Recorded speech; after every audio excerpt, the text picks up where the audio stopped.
गतिशील प्रदेश में आप सभी का सरकार की तरफ से स्वागत करने के लिए मैं आमंत्रित करती हूं हमारे कर्मठ औद्योगिक विकास मंत्री श्री नंद गोपाल गुप्ता जी को, नंदी जी को, जिनकी देखरेख में ये पूरा कार्यक्रम आयोजित किया गया है और जो अथक प्रयास करते आए हैं माननीय मुख्यमंत्री जी के नेतृत्व में उत्तर प्रदेश को एक औद्योगिक केंद्र के रूप में विकसित करने और एक प्रिफर्ड निवेश गंतव्य के रूप में तैयार करने की तरफ। तालियों के साथ स्वागत है श्री नंद गोपाल गुप्ता जी का, जिन्हें हम लोकप्रिय रूप से नंदी के नाम से जानते हैं। उनसे निवेदन उनके स्वागत संबोधन के लिए।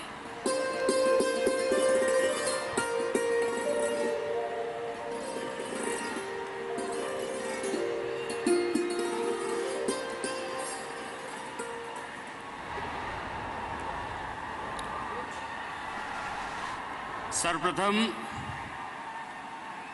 निवेश के महाकुंभ एवं उत्तर प्रदेश की समृद्धि के महोत्सव ग्लोबल इन्वेस्टर समिट 2023 के उद्घाटन के कार्यक्रम में जनसेवा, सुशासन और अपनी विजनरी दृष्टि से वैश्विक मंच पर भारत को एक नई पहचान दिलाने वाले हम सबके अगुआ, प्रेरणा स्रोत्र, देश के यशस्वी प्रधानमंत्री आदरणीय श्री नरेंद्र मोदी जी का हार्दिक स्वागत और अभिनंदन करता हूं।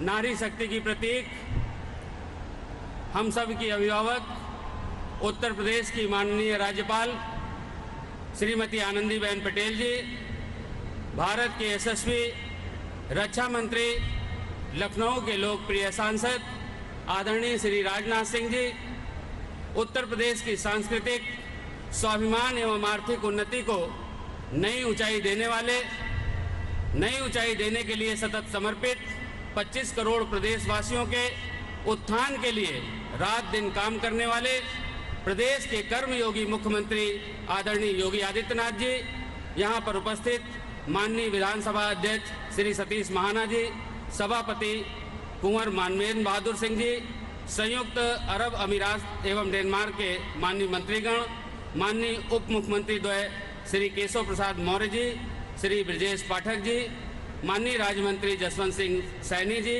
प्रदेश सरकार के हमारे सभी सहयोगी माननीय मंत्रीगण, मुख्य सचिव दुर्गा शंकर मिश्रा जी, IIDC श्री अरविंद कुमार जी, उद्योग जगत की जानी मानी हस्तियों का, देश दुनिया के कोने कोने से आए हुए सम्मानित डेलीगेट्स, सरकार के सभी वरिष्ठ अधिकारियों, मीडिया के साथियों, मैं आप सभी का हार्दिक स्वागत और अभिनंदन करता हूं अपनी ओर से, अपनी सरकार की ओर से और सरकार के मुखिया योगी आदित्यनाथ जी की ओर से आप सभी का हार्दिक स्वागत और अभिनंदन करता हूं। हम सब का परम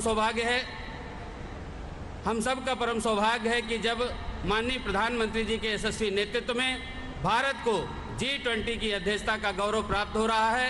पूरा भारतवर्ष इस उपलब्धि से गदगद है। सभी के मन में माननीय प्रधानमंत्री जी के लिए एक ही भाव उठता है कि मोदी जी की रूह में जज्बा है जब ईमान का, मोदी जी की रूह में जज्बा है जब ईमान का, क्यों न फिर डंका बजे दुनिया में हिंदुस्तान का, क्यों न फिर डंका बजे दुनिया में हिंदुस्तान का। अभी हाल ही में अमृतकाल का पहला बजट, जन कल्याणकारी बजट प्रस्तुत किया गया। ऐसे स्वर्णिम कालखंड में उत्तर प्रदेश को एक ऐसे आयोजन की मेजबानी का शुभ अवसर प्राप्त हो रहा है जो भारत की आत्मा के मौलिक विचार वसुधैव कुटुंबकम की बुनियाद पर आधारित है।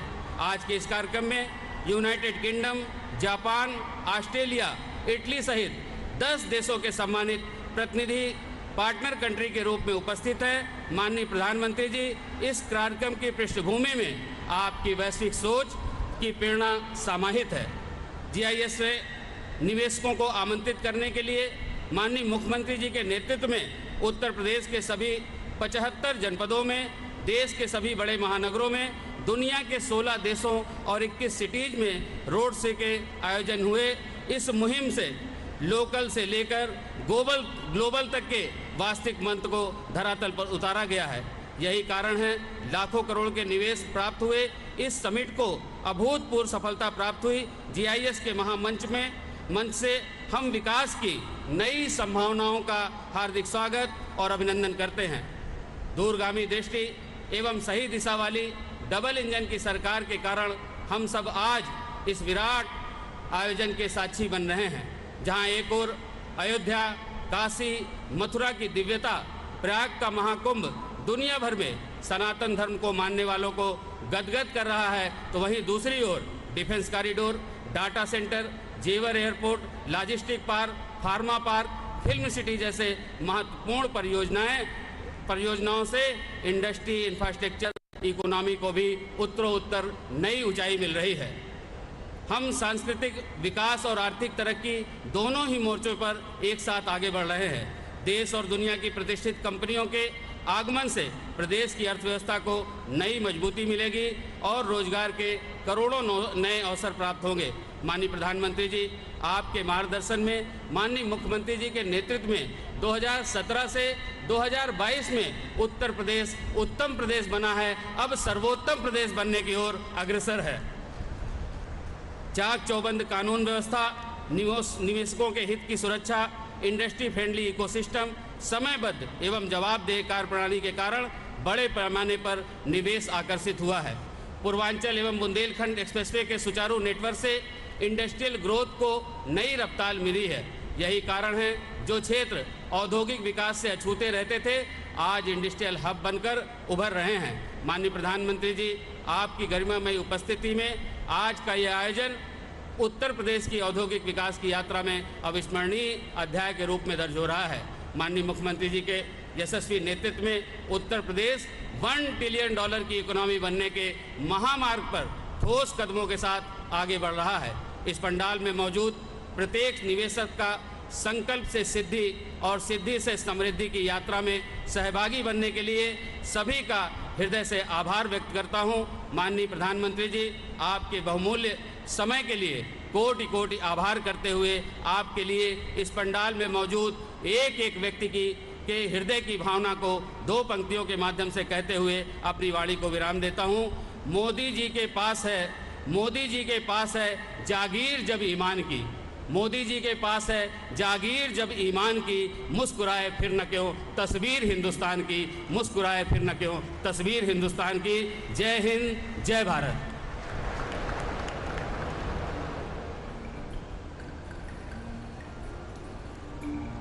बहुत बहुत धन्यवाद माननीय मंत्री जी। और देवी सज्जनों, 2017 के बाद से विकास की राह पर चलता हुआ ये नए भारत का नया उत्तर प्रदेश है। राज्य वही है, संसाधन वही हैं, काम करने वाले लोग भी वही हैं, पर नई नेतृत्व में नई सोच के साथ, पारदर्शी कार्य संस्कृति के साथ, लोक कल्याण की भावना के साथ ये समृद्ध, संपन्न और सुरक्षित उत्तर प्रदेश है, जो अब भविष्य के द्वार पर दस्तक देते हुए आप सभी का आह्वान कर रहा है कि आप नवीन और शक्तिशाली भारत के निर्माण में, नवीन उत्तर प्रदेश की विकास गाथा में शामिल हो। और इसके द्वार आप सभी के लिए खोलते हुए, आप सभी को इसके विकास पथ पर आमंत्रित करते हुए मैं हमारे विकास पुरुष, हमारे माननीय प्रधानमंत्री जी से निवेदन करती हूं कि आप अपने कर कमलों द्वारा Uttar Pradesh global investor summit 2023 का मंगलमय शुभारंभ करें, रिमोट का बटन दबाकर।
world-class infrastructure, enabling policy framework, business-friendly governance.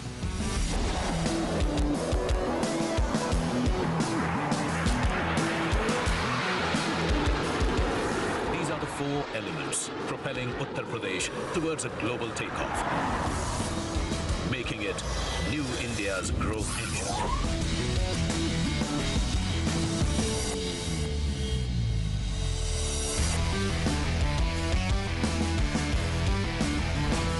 Following the growth principles laid down by India's visionary Prime Minister Shri Narendra Modi, Uttar Pradesh is on its way to becoming the most preferred investment destination for global investors and industrialists.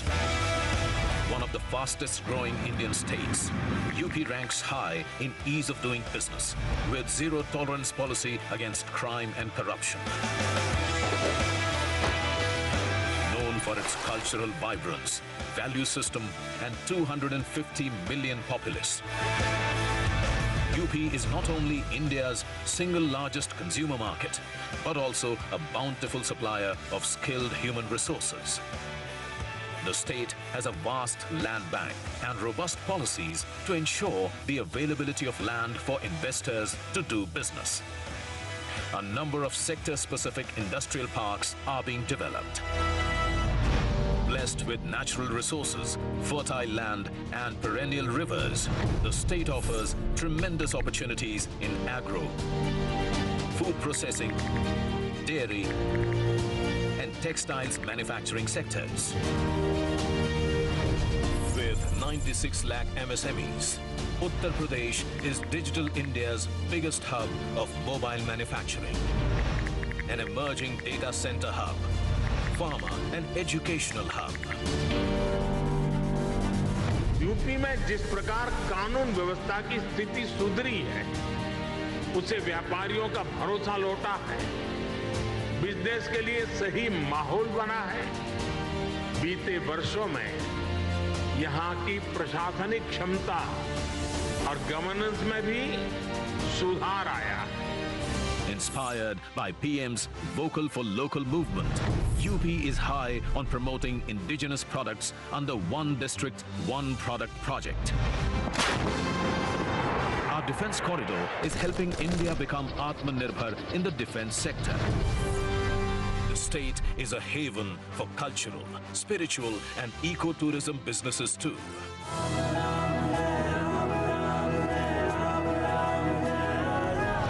Overcoming the challenge of being landlocked, UP's dedicated freight corridors, inland waterways, expressways and airports provide quick, cost-effective, multimodal logistics solutions for the movement of manufactured goods around the global market.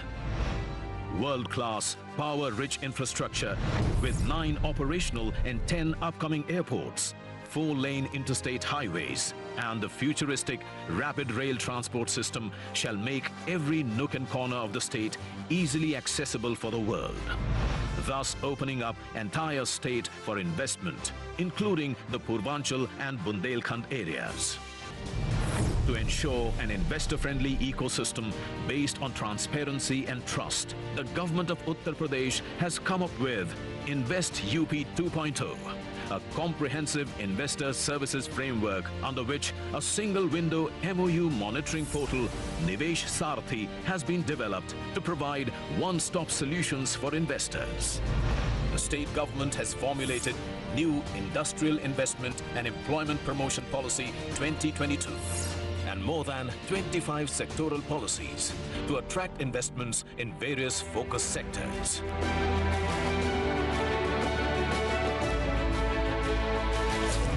Catapult the state towards becoming a $1 trillion economy, we followed a global to local approach. After thorough consultation with all stakeholders, the newly formed policies were showcased internationally, then nationally, and then to the existing domestic investors within UP, generating immense global investor interest. Today, the Uttar Pradesh Global Investors Summit 2023 brings together policymakers, corporate leaders, business delegations, academia, think tanks, and leaders from across the globe to collectively explore business opportunities and forge global investment ties in Uttar Pradesh. Opportunities shall also spike employment opportunities for the state's young and skilled workforce. As India enters its Amrit Kaal, the golden period of independence, the government of Uttar Pradesh, under the guidance of our Honorable Prime Minister Shri Narendra Modi, ensures you all of the most conducive business environment and a vibrant ecosystem for sustainable growth that shall play a pivotal role in India's journey to become a $5 trillion economy. Come aboard on our global takeoff to become the most favored business destination.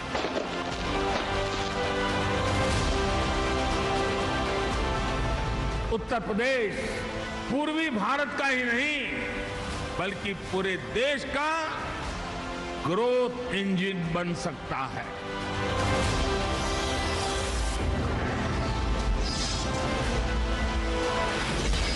Uttar Pradesh, New India's growth engine. ये नया उत्तर प्रदेश है विकास की राह पर चलता हुआ, और यहाँ पर माननीय प्रधानमंत्री जी की कविता की कुछ पंक्तियाँ बोलना चाहेंगे जो बहुत सटीक बैठती हैं उत्तर प्रदेश के विकास की तरफ। आसमान में सिर उठाकर घने बादलों को चीरकर रोशनी का संकल्प ले, अभी तो सूरज उगा है। विश्वास की लौ जलाकर विकास का दीपक लेकर सपनों को साकार करने, अभी तो सूरज उगा है। तो अभी तो नए उत्तर प्रदेश का सूरज उगा है, और यकीनन आप सभी के साथ प्रयास के साथ और विश्वास के साथ ये और अलौकिक होगा और प्रकाशमय होगा। और इसी साथ और सहयोग की मनोकामना के साथ अब हम आमंत्रित करते हैं हमारे लीडिंग इंडस्ट्रियलिस्ट, हमारे लीडिंग इन्वेस्टर्स के विचारों को। और सबसे पहले मैं निवेदन करना चाहूँगी, आमंत्रित करती हूँ डॉक्टर कुमार मंगलम बिरला जी को, चेयरमैन आदित्य बिरला ग्रुप। उन्हें तालियों के साथ, शुभकामनाओं के साथ मंच पर स्वागत करते हैं। आप जानते होंगे कि 2023 में अभी हाल ही में उन्हें पद्म भूषण से सुशोभित किया गया है। Inviting doctor Kumar Mangalam Birla ji.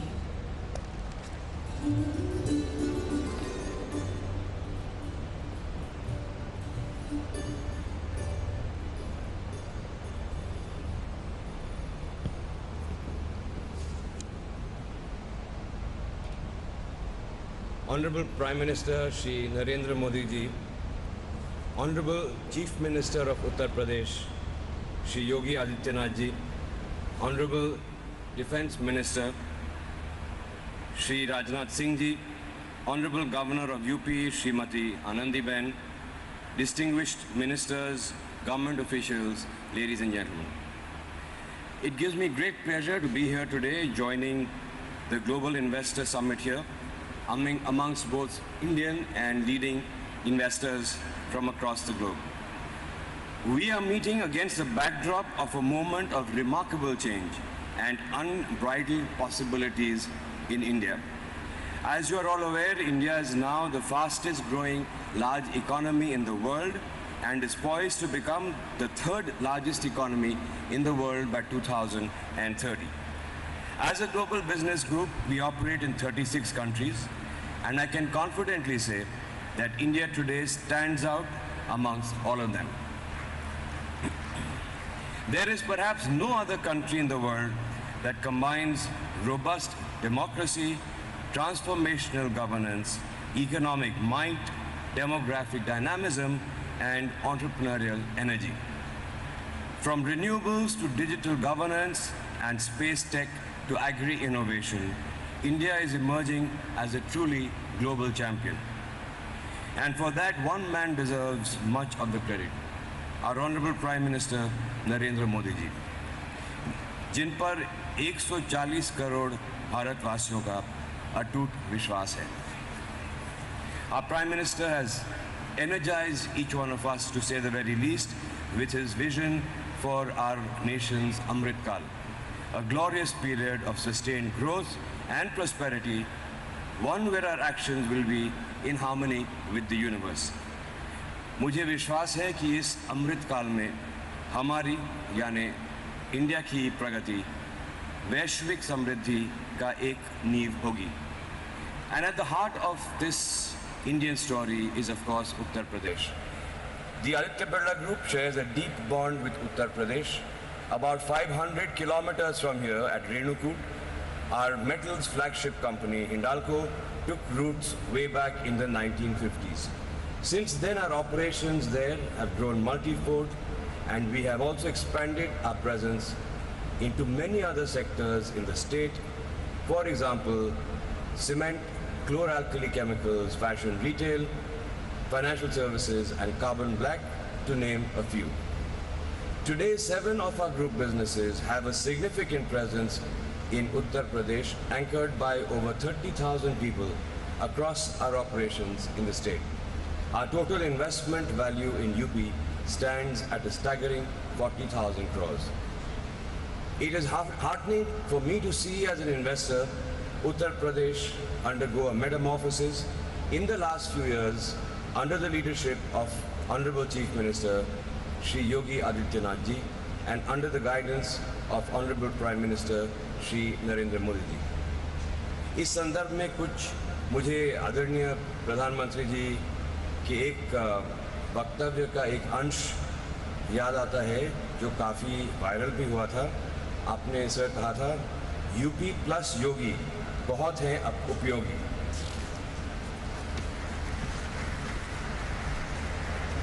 Uttar Pradesh was always known for being the most populous state in India for its agrarian base and for its proximity to the national capital region. However, it was a laggard in industrial development despite having a large consumption base. That picture is slowly and dramatically changing thanks to a pragmatic and industry-friendly administration and rapid pace of infrastructure development. The scale of infrastructure projects and their pace of implementation here are both remarkable. Be it the state-of-the-art highway projects crisscrossing the length and breadth of the state, the metro rail projects or the new airports, the state is upgrading its infrastructure in a transformative way. The government has also made significant strides in terms of ease of doing business. It was ranked second in the ease of doing business survey of the central government.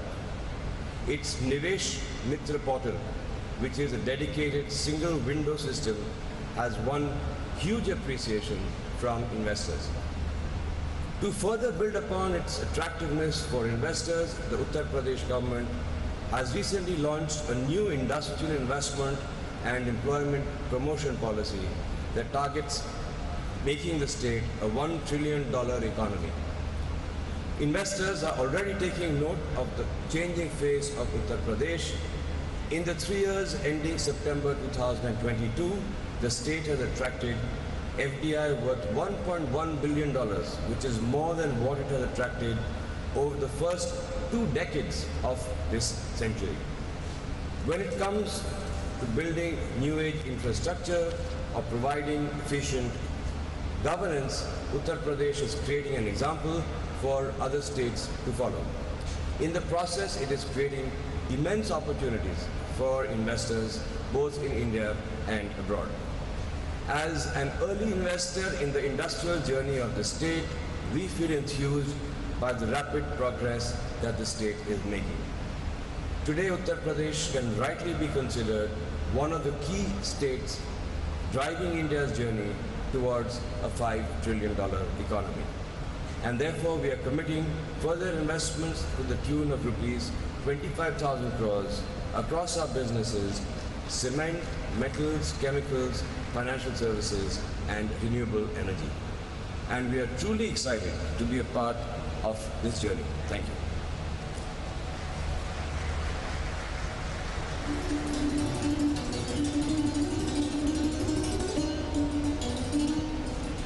Thank you, sir, for sharing with us the impressive footprints which you have casted here and the further futuristic plans you have.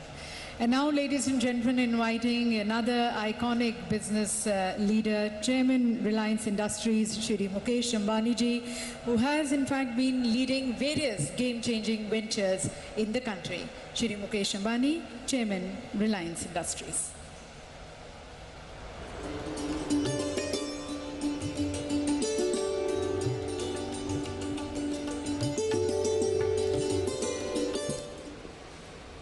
Most respected Prime Minister Shri Narendra Modi ji, respected Governor Srimati Anandiben Patel, respected Defence Minister Shri Rajnath Singh ji, respected Chief Minister Shri Yogi Adityanath ji, distinguished dignitaries, my esteemed friends from industry and business, आप सभी को मेरा सादर नमस्कार। Uttar Pradesh global investors summit विकास का एक महाकुंभ है। यहाँ दूसरी बार आना मेरे लिए सौभाग्य की बात है। लखनऊ पुण्य नगरी है, लक्ष्मण की नगरी है। उत्तर प्रदेश पुण्य भूमि है, प्रभु रामचंद्र जी की भूमि है। गंगा यमुना सरस्वती के संगम की भूमि है। परम आदरणीय प्रधानमंत्री जी, our nation has transformed remarkably since you have become Prime Minister in 2014. Guided by your vision and driven by your laser-sharp focus on execution, a bold new India is taking shape. An India which will fulfill the aspirations of its 1.4 billion citizens. Modi ji, you have aptly said that India has now entered its Amrit Kal. This year's budget has indeed laid the foundation for India's emergence as a developed nation. It stands out for its highest ever resource allocation for building the foundation for country's growth in terms of capital expenditure. This is bound to not only boost economic growth, but also achieve greater social welfare. I am confident that India is on a very strong growth path, and there are four main reasons for my conviction. First, Indians are embracing technology at a rate unseen even in the developed world. For example, as we speak, this year, 2023, India is rolling out the fastest 5G network through the length and breadth of our country. Second, India has the world's largest population of youth. Our youth is brimming with entrepreneurial energy and passion. Their innovations and ideas will take the world by storm. Third, thanks to your far-sighted leadership, regional imbalances are fast disappearing. Uttar Pradesh is a shining example of this. The divide between urban India and rural Bharat is also closing. Fourth, and most importantly, you have brought about a fundamental change in the mindset of the nation. There is unprecedented hope and optimism among the people. Nobody in the world can question the fundamentals of Indian economy. They are robust. And now is the time for all our enterprises to step up on the accelerator, because Udyog and Sahyog always must go hand in hand. सम्माननीय श्री योगी जी, जैसे आज पूरी दुनिया के लिए भारत आशा का केंद्र बन गया है, वैसे ही आज नए भारत के लिए उत्तर प्रदेश आशा का केंद्र बन गया है। नोएडा से गोरखपुर तक लोगों में जोश और उत्साह दिख रहा है। लॉ एंड ऑर्डर की बात हो, इंफ्रास्ट्रक्चर की बात हो, ईज ऑफ डूइंग की बात हो, उत्तर प्रदेश भारत का उत्तम प्रदेश बनकर उभर रहा है। UP is also blessed with a highly motivated and result-oriented administration. Therefore, all of us representing India's business community at this summit would like to assure you that we have come to partner with you in your Vision 2030. Together, we can and we will transform India's most populous state into one of India's most prosperous states, achieving your vision of $1 trillion economy in the next 5 years. Allow me to spell out Reliance's commitments towards Uttar Pradesh. First, Jio will complete its rollout of 5G to cover every town and village in this state by December of 2023, that is in 10 months from today. Jio platforms will help modernize all areas of business and industry, agriculture, social sector, and governance. We plan to pilot our 2 new innovative initiatives, Jio School and Jio AI Doctor, to bring top-class education and healthcare most affordably to villages and small towns across the state of Uttar Pradesh. Second, Reliance Retail will revolutionize hundreds of thousands of kiranas and small stores across UP, enabling them to grow more and earn more. More importantly, we will increase manifold our sourcing of a wide range of agriculture and non-agro products from the state. It will benefit our hard-working kisans, local artisans, craftsmen, MSMEs, as well as the supply chain ecosystem in UP. Third, in new energy, we will set up 10 gigawatts of renewable energy capacity, the largest in UP. We will also start an ambitious new bioenergy business. Reliance के bioenergy उद्योग से UP के किसानों को बहुत बड़ा लाभ होगा. हमारे किसान अन्नदाता तो है ही, अब ऊर्जादाता भी बनेंगे. इसके अलावा सॉलिड वेस्ट मैनेजमेंट में सुधार होगा और पर्यावरण शुद्ध होगा.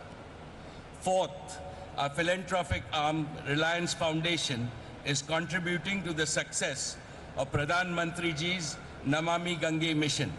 It will continue to engage with partners and government in its mission to transform lives and livelihoods in the state. In a nutshell, Reliance will continue to work for UP, Ji Jaan Se, and we always back our words with action. When I last visited the summit in 2018, Reliance was just beginning its journey in Uttar Pradesh, and I had committed to Yogi Ji that Reliance would be a reliable partner to Uttar Pradesh. True to our word, from that date till now, we have invested 50,000 crores in Uttar Pradesh. Our businesses have not only been growth multipliers, as they enable several sectors of the economy to grow, but also employment multipliers. Our investments have generated over 80,000 direct and indirect jobs in the state. Today, I am happy to announce that we plan to invest an additional 75,000 crores in UP over the next 4 years across Jio, retail, and renewable businesses. These new investments will create an additional over 1 lakh jobs in the state.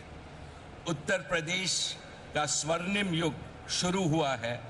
सभी UP वासियों को मेरी हार्दिक शुभकामनाएं. I wish this summit and the state all the success. बहुत बहुत धन्यवाद. Thank you.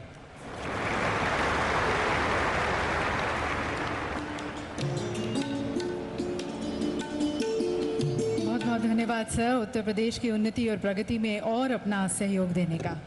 और अब देवीय सज्जनों आमंत्रित करते हैं हमारे अगले आइकॉनिक बिजनेस लीडर को, जिन्हें लोग पॉपुलरली मैराथन मैन के नाम से भी जानते हैं और जिन्हें वर्ष 2022 में पद्म भूषण से सुशोभित किया गया था और जो देश के सबसे बड़े और सबसे पुराने बिजनेस हाउस को लीड कर रहे हैं, chairman Tata Sons Shri N Chandrasekaran ji.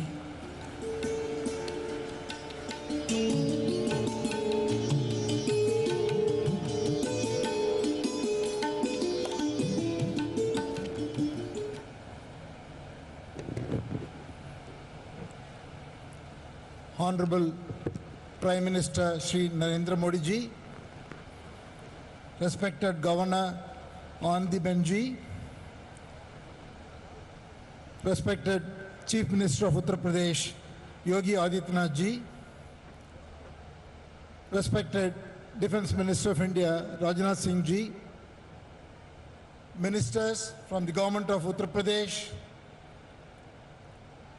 officers of the government, fellow businessmen, all delegates, friends from media.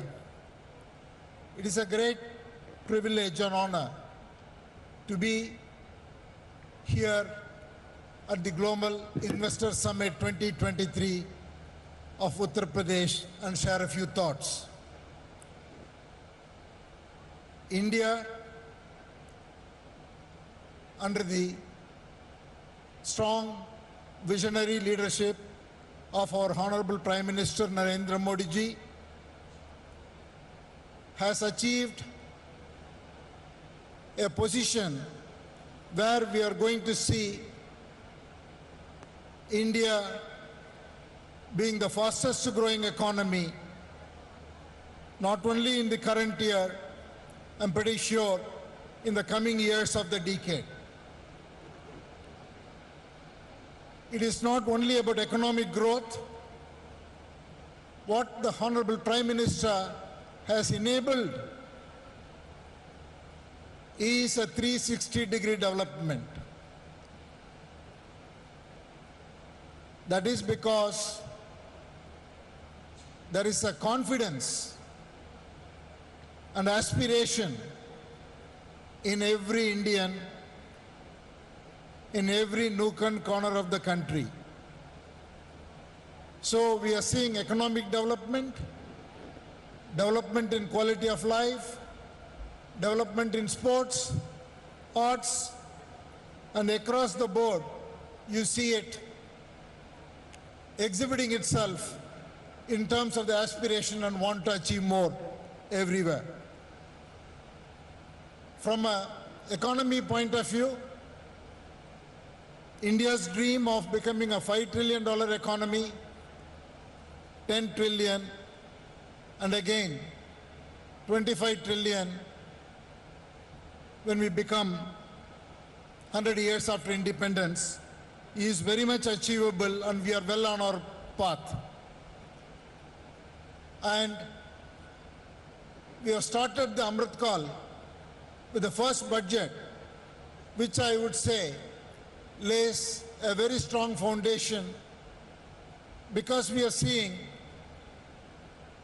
a tremendous investment towards infrastructure development and also policies that will promote huge consumption. I feel we are in a situation where we are going to see growth led by infrastructure as well as consumption.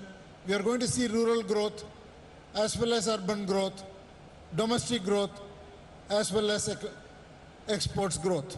It is a very unique situation because this has not happened. Usually one thing or the other will pull us down. I think we are in a unique situation. The world is going through three fundamental transitions: digital artificial intelligence transition, energy transition, and transition towards building a global value chain to meet the supply chain demands of the world.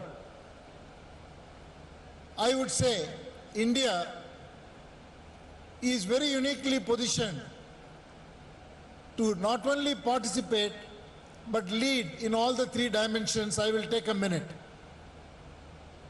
On the AI and digital transition, we are very uniquely placed because of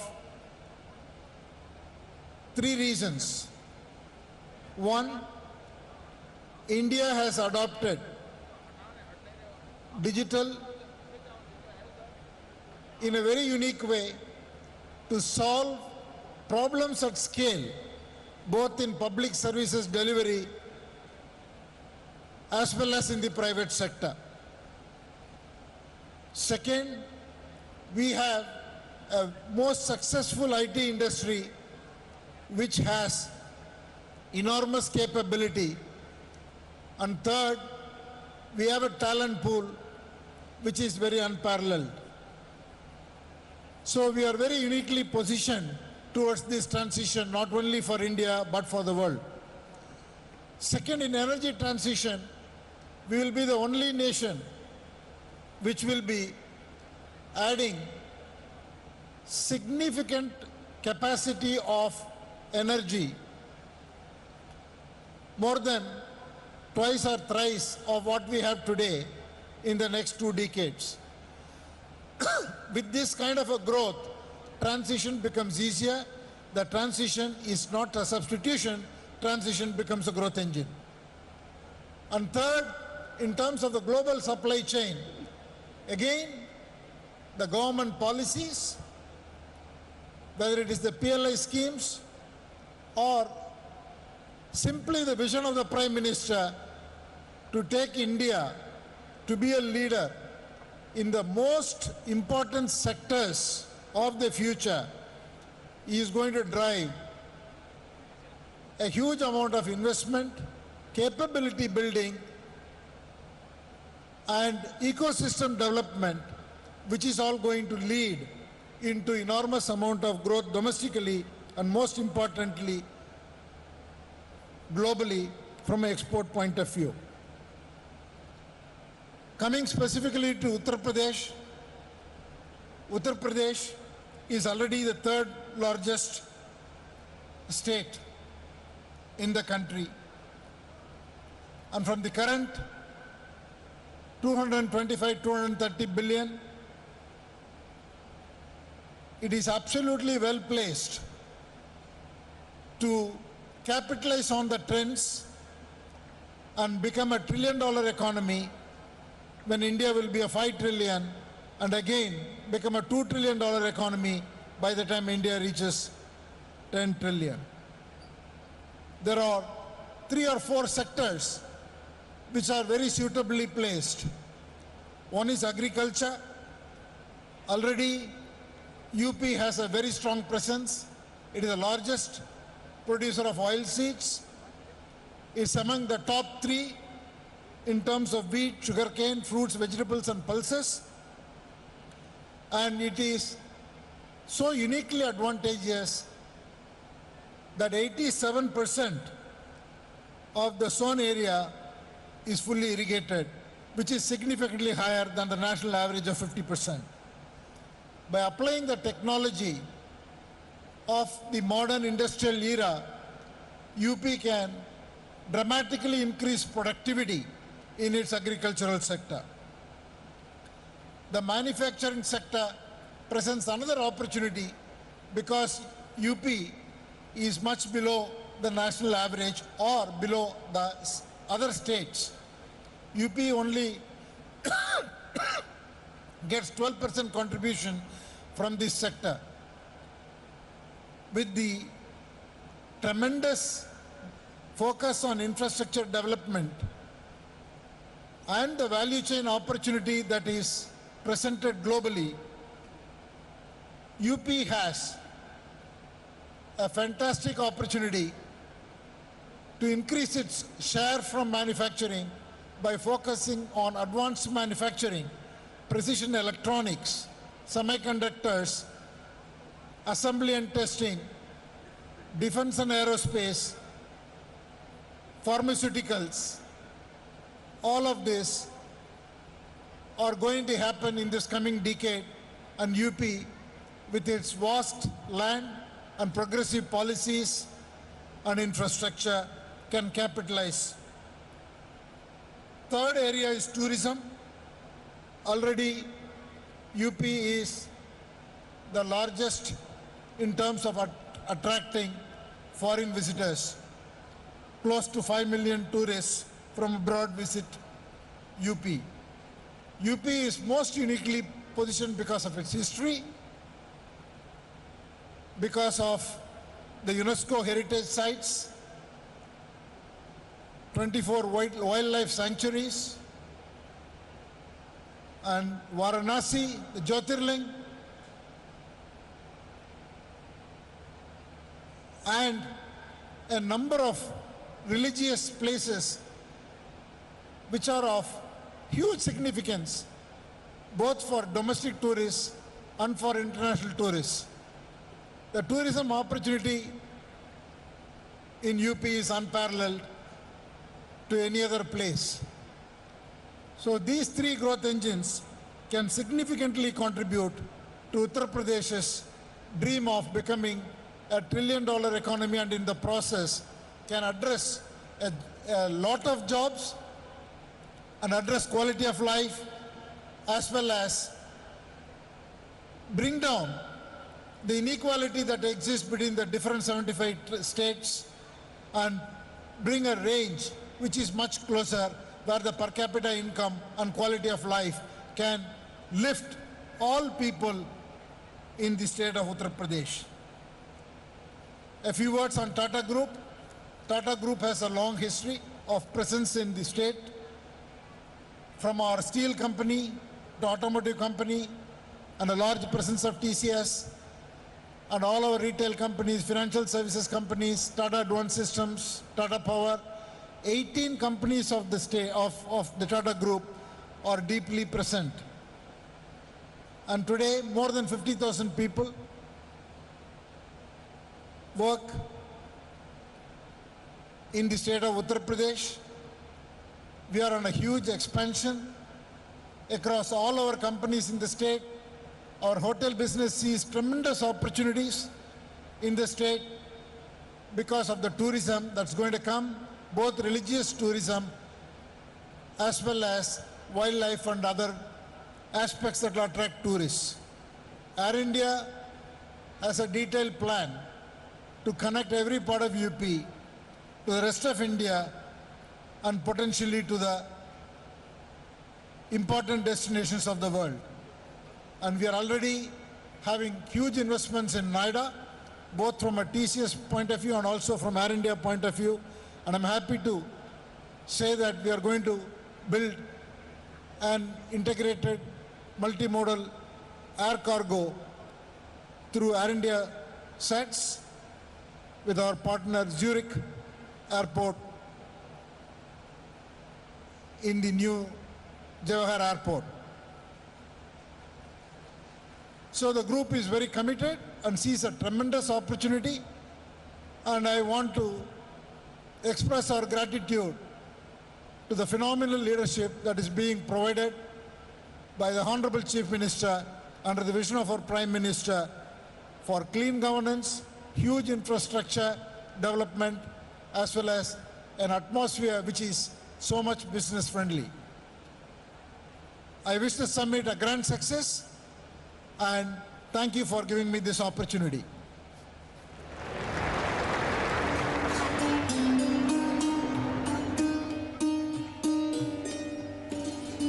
Thank you, sir, for your commitments for UP. और दिव्य सज्जनों, हिंदुस्तान का और Asia का सबसे बड़ा airport उत्तर प्रदेश में जेवर में बनने जा रहा है, और इससे उत्तर भारत का ये प्रवेश द्वार साबित होगा और साथ साथ ये उत्तर प्रदेश को ग्रोथ सेंटर के रूप में स्थापित करेगा।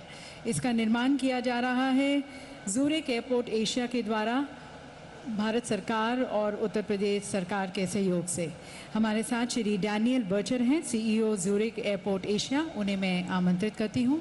I request and invite Shri Daniel Bircher, the CEO of Zurich Airport Asia, to kindly address this August gathering.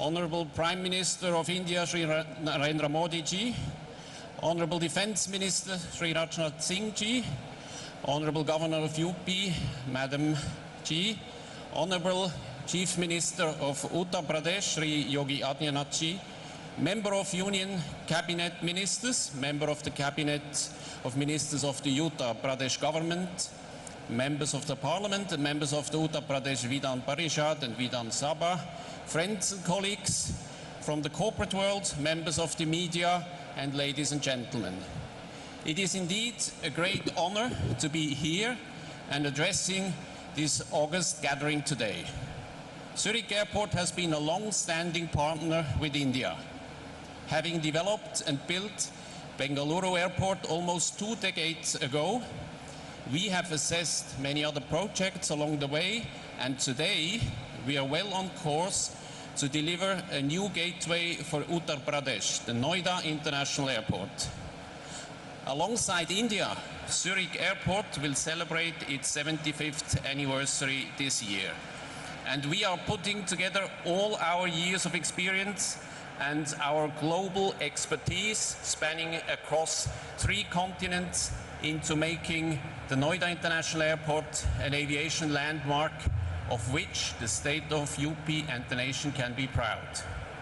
I would like to congratulate the Honorable Prime Minister and the Honorable Chief Minister for the world-class infrastructure that they have developed for the state of Uttar Pradesh. No state has perhaps done as much as UP in recent years to encourage investment in the state. The fact that the who is who of the Indian entrepreneurs and global investors are present here today is a testament to this.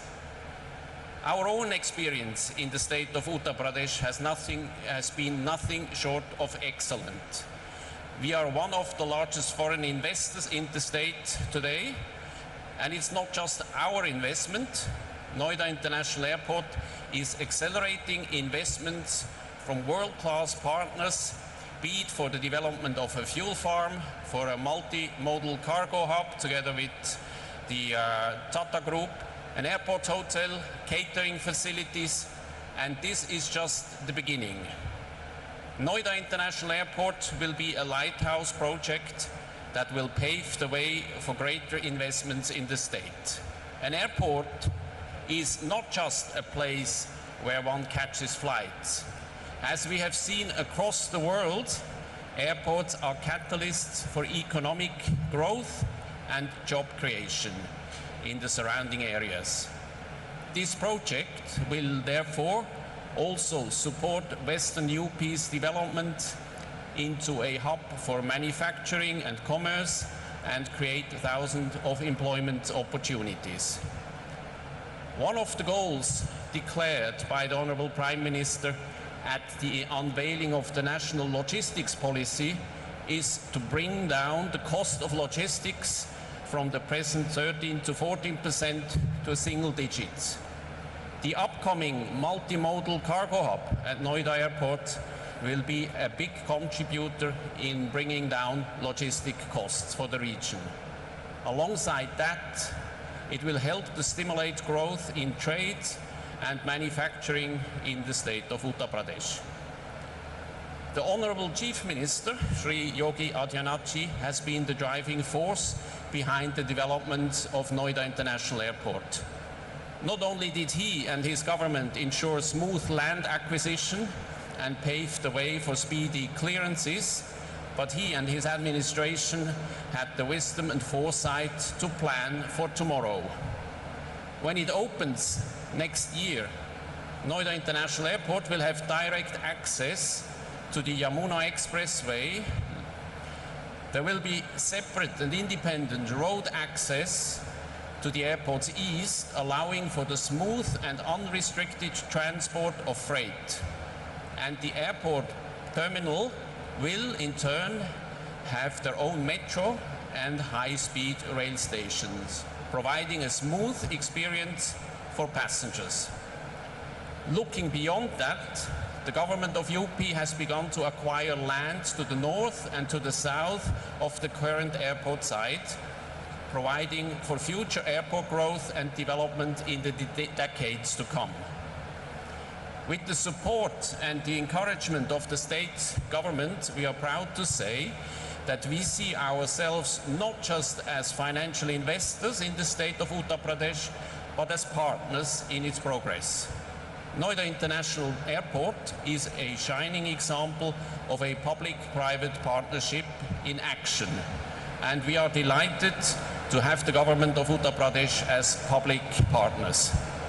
Together, we will be developing a world-class airport in Noida, a modern, digitally enabled airport that will not only be welcoming and easy to use, but also sustainable. An airport that is very much at home in western Uttar Pradesh and reflects the region's rich architectural heritage. Noida International Airport will be a true blend of Swiss efficiency and Indian hospitality. On behalf of Zurich Airport, I take this opportunity to thank you, Honorable Prime Minister Shri Narendra Modi ji, Honorable Chief Minister Shri Yogi Adityanath ji, for your support, your encouragement, your partnership. Honorable dignitaries, distinguished guests, ladies and gentlemen, I look forward to welcoming you as our guests and our partners at Noida International Airport in 2024. Dhanyavad.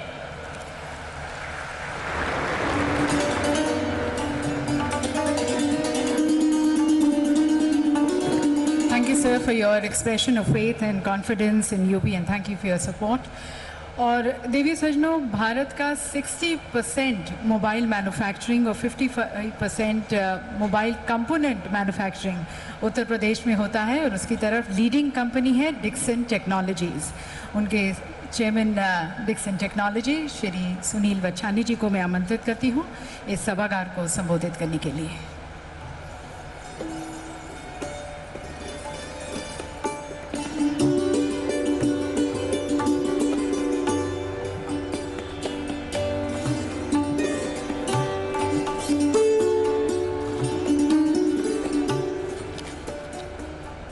Honorable Prime Minister Shri Narendra Modi ji, Honorable Defence Minister Shri Rajnath Singh ji, Honorable Chief Minister Shri Yogi Adityanath ji, Honorable Governor Ms. Patel, Ministers from Denmark and UAE and other ministers from UP. On behalf of Dixon and the mobile manufacturing industry, it's my proud privilege to talk to you about a journey in UP. This journey started with just a single factory for manufacturing televisions. And in a very short period of time, I'm very happy to say that now Dixon has almost 8 state-of-the-art factories in UP, employing more than 10,000 people and manufacturing a wide range of products, which includes televisions, mobile phones, LED lighting, and many other products. I think it's not only for Dixon that UP has become the #1 state. You just heard that almost 65% of the mobiles sold in the country are manufactured in UP. Almost 40% of LED lighting products which are sold in the country are manufactured in UP. And this is the story for many, many other electronics and consumer electronic products. And I must say that this would not have been possible for the very proactive and dynamic policies of the UP government under the leadership of our Chief Minister. We at Dixon are very happy to announce on the Investor Summit that we are opening 3 more centers of excellence for manufacturing in the state. The first for manufacturing consumer and telecom products, which will not only be made in India, but they'll be designed in India for the world. A factory for manufacturing smart watches, wearables and hearables, again designed in the state and manufactured in the state for the world. And finally, India's single largest factory for manufacturing refrigerators, almost 1.2 million refrigerators a year in Greater Noida. Once these factories are operational, they'll create job opportunities, almost 10,000 people. Finally, just to reflect of the mood in the industry, I think there is huge optimism and positivity in the industry today. There was a time when India was importing almost all its requirements for electronics into the country. And you'll be very happy to know it's a proud moment that out of the total requirement of $120 billion of consumption of electronic items, it's probably for the first time that 80 billion will be manufactured in the country. Let's look at the story of mobile phone manufacturing. There was a time we were importing almost 90% of our requirement that was consumed in the country. Today, we are not only manufacturing the entire requirement, but we're looking at exporting almost $100 billion worth of mobile phones. There was a time there were no Indian champions in the electronic manufacturing space. Today, Indian companies are manufacturing and exporting to all over the world.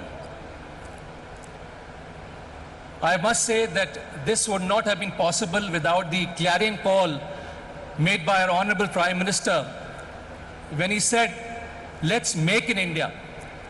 Let's make India the next hub for manufacturing of electronic products. Honorable Prime Minister, I would like to assure you that we in the industry will not rest until we make India the next hub for manufacturing of these products. Finally, I'd like to end with a couplet which I think reflects the mood in the nation and the industry. And it says, "Abhi zindagi ki asli udan baki hai, abhi zindagi mein kai imtihan baki hain, abhi to napi hai zameen humne, abhi pura asman baki hai." Thank you so much.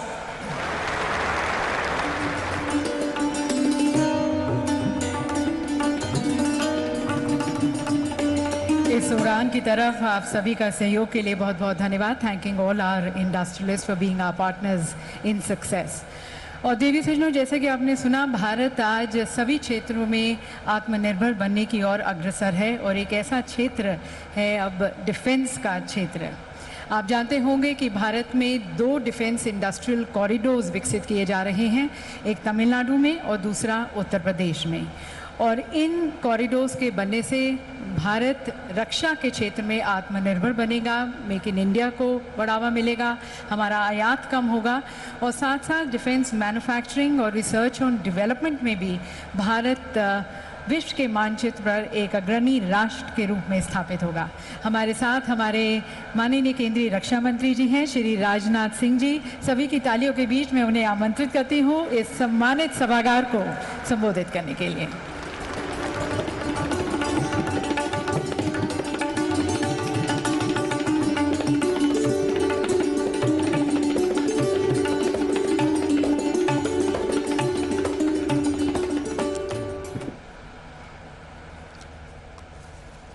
अंतर्राष्ट्रीय जगत में भारत की प्रतिष्ठा बढ़ाने वाले हमारे भारत के यशस्वी प्रधानमंत्री आदरणीय नरेंद्र मोदी जी, उत्तर प्रदेश की राज्यपाल श्रीमती आनंदीबेन जी पटेल, उत्तर प्रदेश के कर्मठ मुख्यमंत्री श्रीमान योगी आदित्यनाथ जी, हमारे deputy chief minister Shri Keshav Prasad ji Maurya, Shri Brajesh ji Pathak, UAE और डेनमार्क के honourable ministers Shri Mukesh Ambani ji, Shri Kumar Mangalam ji, Shri N Chandrasekaran ji और बिजनेस कम्युनिटी के बहुत सारे यहाँ मौजूद स्टॉलवर्ड्स और बिजनेस जगत के अन्य प्रतिनिधिगण, यहाँ उपस्थित सम्मानित देवियों व सज्जनों एवं मेरे मीडिया के मित्रों, यह हम सभी के लिए बेहद हर्ष की बात है कि नए भारत के निर्माता हमारे माननीय प्रधानमंत्री जी अपना अमूल्य मार्गदर्शन देने के लिए हम सबके बीच यहाँ उपस्थित हैं। लखनऊ मेरी कॉन्स्टिट्यूंसी है, लखनऊ मेरी कर्मभूमि है और यहाँ आपका स्वागत करना मेरे लिए एक गौरव का विषय है। प्रधानमंत्री जी, नज़ाकत, नफासत, अदब और तहजीब के शहर लखनऊ में मैं आपका तहे दिल हार्दिक स्वागत करता हूँ, अभिनंदन करता हूँ। लखनऊ पूर्व प्रधानमंत्री श्रद्धेय अटल बिहारी वाजपेयी जी की यह कर्मभूमि रही है। इस अवसर पर मैं उनका स्मरण करता हूं और उनको नमन करता हूं। उन्होंने राष्ट्र को सशक्तिकरण का जो मार्ग दिखाया था, माननीय प्रधानमंत्री जी के नेतृत्व में राष्ट्र आज उस पर मजबूती के साथ आगे बढ़ रहा है।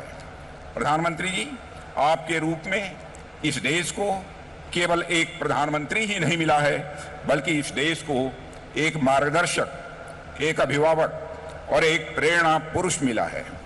पिछले कुछ वर्षों में व्यक्तिगत और राजनीतिक विश्वसनीयता का जो प्रतिमान आपने भारत में स्थापित किया है, वह लंबे समय तक अटूट रहेगा और देश को लगातार प्रेरित करता रहेगा, ऐसा मेरा मानना है। आज राष्ट्र के कोटि कोटि जन एक साथ मिलकर नए भारत की जो विशाल इमारत निर्मित कर रहे हैं, उसकी बुनियाद में इसी विश्वसनीयता की ही मजबूती है।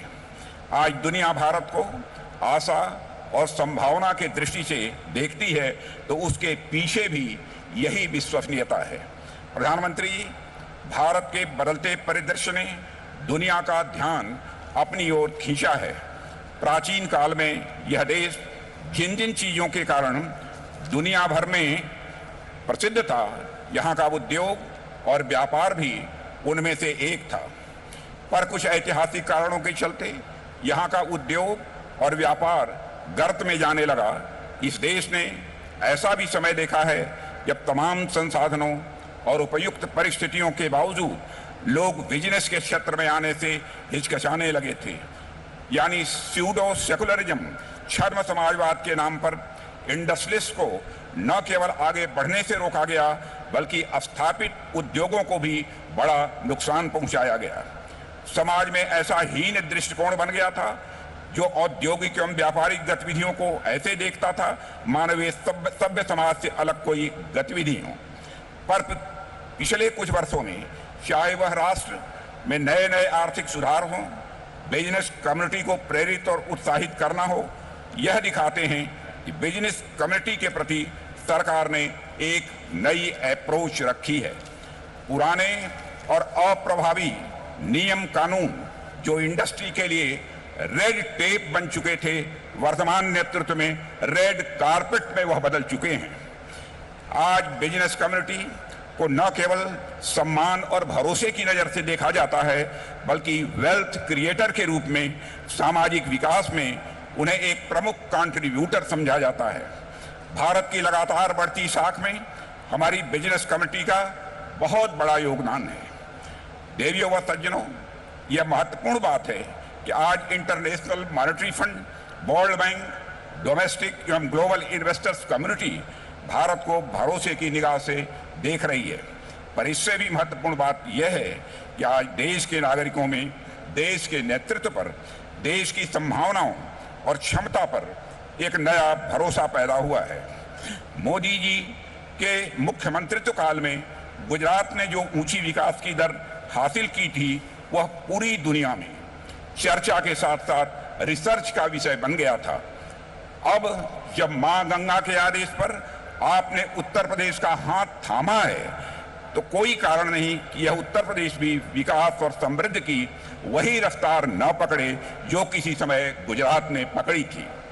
पिछले कुछ समय में उत्तर प्रदेश इन्वेस्टर्स के लिए एक अत्यंत भरोसेमंद डेस्टिनेशन के रूप में यह उत्तर प्रदेश उभरा है।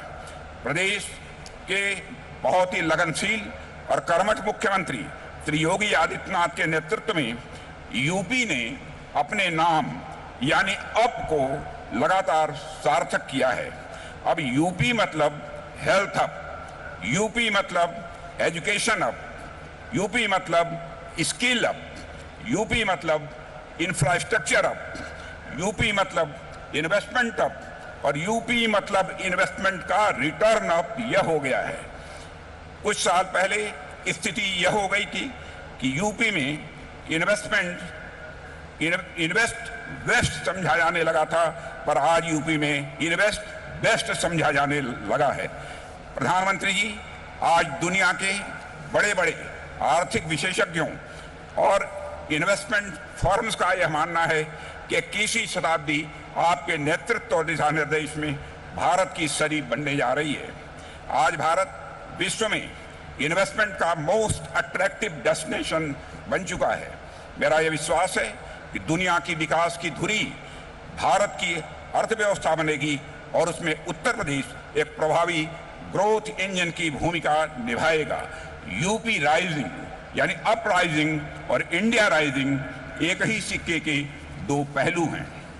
देवियों व सज्जनों, आज की समिट में आप लोगों का पार्टिसिपेशन और पिछले कुछ समय में यूपी में हुआ अच्छा खासा इन्वेस्टमेंट इसका एक बहुत बड़ा प्रमाण है।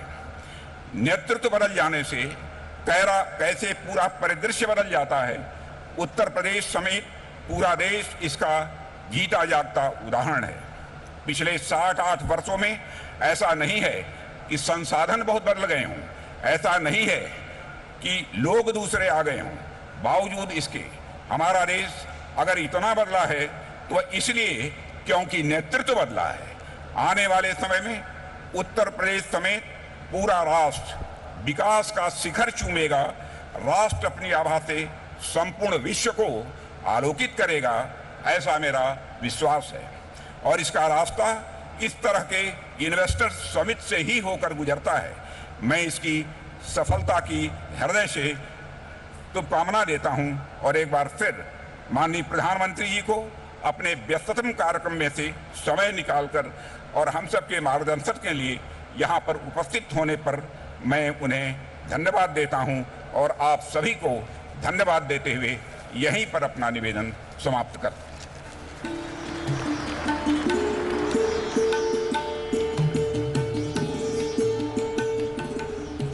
बहुत बहुत धन्यवाद माननीय मंत्री जी आपके प्रोत्साहन भरे संदेश के लिए। और देवी सज्जनों, अब आमंत्रित करते हैं इस नए उत्तर प्रदेश के प्रमुख शिल्पकार जो निरंतर उत्तर प्रदेश को तराश रहे हैं, निखार रहे हैं अपने अथक प्रयासों से, और जिनका अब सपना उत्तर प्रदेश को उत्तम प्रदेश से सर्वोत्तम प्रदेश बनाने का है और $1 ट्रिलियन इकोनॉमी बनाने का है। आप सभी की तालियों के बीच मैं आमंत्रित करती हूँ हमारे यशस्वी तपस्वी मुख्यमंत्री श्री योगी आदित्यनाथ जी को।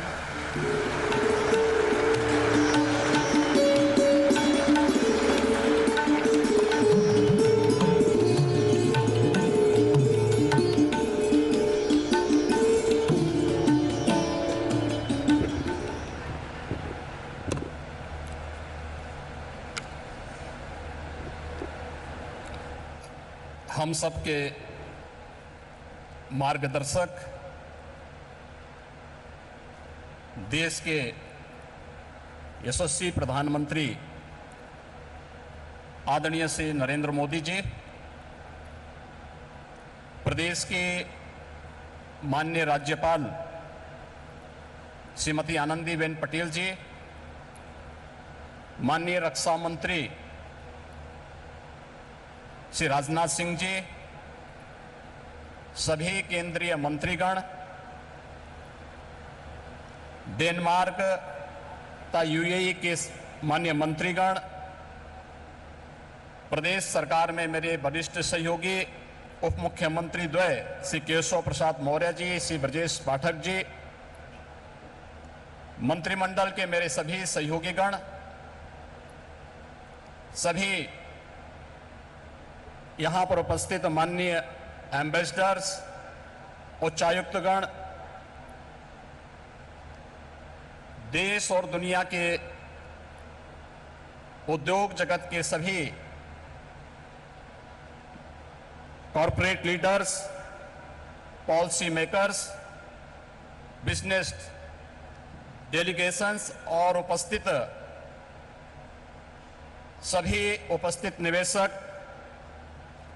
बंधुओं, मैं आप सबका असीम संभावना वाले इस प्रदेश में उत्तर प्रदेश की 25 करोड़ जनता की ओर से आदरणीय प्रधानमंत्री जी का Uttar Pradesh global investor summit के आज के इस आयोजन में हृदय से स्वागत करता हूं, अभिनंदन करता हूं। हम सब जानते हैं उत्तर प्रदेश ने विगत 6 वर्ष के अंदर जो कुछ भी उपलब्धि हासिल करने की दिशा में प्रयास प्रारंभ किया है, आदरणीय प्रधानमंत्री जी के रिफॉर्म, परफॉर्म और ट्रांसफॉर्म के मूल मंत्र को अंगीकार करते हुए उनके नेतृत्व और मार्गदर्शन में ही उसे हासिल किया है। आज जब देश अपनी आजादी के अमृत काल के प्रथम वर्ष में प्रवेश किया है, इन स्थितियों में उत्तर प्रदेश को अपना दूसरा इन्वेस्टर समिट और ग्लोबल इन्वेस्टर समिट के माध्यम से वैश्विक निवेशक समुदाय को, policy makers, corporate leadership, business delegations, शिक्षाविदों, पॉलिटिकल एंड गवर्नमेंट लीडरशिप को एक कॉमन प्लेटफॉर्म बनाने का यह मंच उन उपलब्धियों को आदरणीय प्रधानमंत्री जी के विजन के अनुरूप उत्तर प्रदेश की अर्थव्यवस्था को $1 ट्रिलियन की इकोनॉमी बनाने की दिशा में प्रयास का एक अभिन्न हिस्सा है। मुझे बताते हुए प्रसन्नता है कि इस ग्लोबल इन्वेस्टर समिट में नीदरलैंड, डेनमार्क, सिंगापुर, जापान, दक्षिण कोरिया, ऑस्ट्रेलिया, इटली, संयुक्त अरब अमीरात, यूनाइटेड किंगडम और मॉरिशस हमारे पार्टनर कंट्री के रूप में अपना योगदान दे रहे हैं, ताकि दुनिया के तमाम अन्य देशों के प्रतिनिधि इस आयोजन में शामिल होकर के इसे सफल बना करके वास्तव में एक निवेश के महाकुंभ के रूप में इसे एक नया स्वरूप प्रदान किए हैं। आदरणीय प्रधानमंत्री जी, ग्लोबल इन्वेस्टर समिट के लिए आपके मार्गदर्शन के उपरांत उत्तर प्रदेश के हमारे मंत्रिमंडल के समूह ने दुनिया के 16 देशों की 21 शहरों में रोड शो के आयोजन किए थे।